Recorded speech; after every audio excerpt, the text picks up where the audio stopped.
नमस्कार मंडळी. आज गेली ती मी लिंब तोडायला आणि लिंब वगैरे तोडून तिथनं आले आणि लगेच चहा घेतला.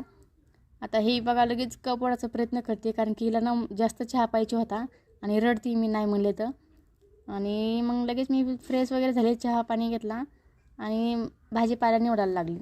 आता इथं भाजीपाला निवडला आणि लगेच संध्याकाळच्या स्वयंपाकाला लागले. आणि स्वयंपाकामध्ये आज मी मेथीची भाजी करणार होती आणि स्वयंपाक वगैरे आवरला, बाकीचं काम हे आवरलं. आणि मला ना आज मखाना आणि बदाम यांचं ना भाजून पावडर तयार करायचं होतं.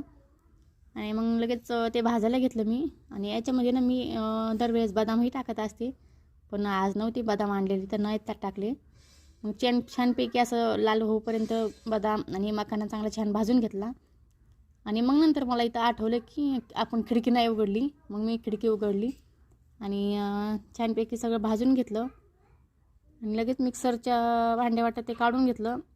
आता मी ना असं छानपैकी पावडर तयार केलं झालं ना की म्हणजे कसलं काही काढून घ्यायचं, अशाच प्रकारे सगळं पावडर तयार करून घेतलं. आणि मग नंतरचं बाकीचं काम आवरलं. आणि मी शेतामधनं लिंब आणले होते ना, तर बघा इतके सारे लिंब आणले होते. खूप अशी इतकी मोठमोठी लिंब होती ना, असं वाटत होतं किती घ्यावं आणि किती नाही, कारण की सगळे झाडं काढून टाकले तर एकदम कसं तरी वाटत होतं. चला भेटूया नेक्स्ट व्हिडिओमध्ये.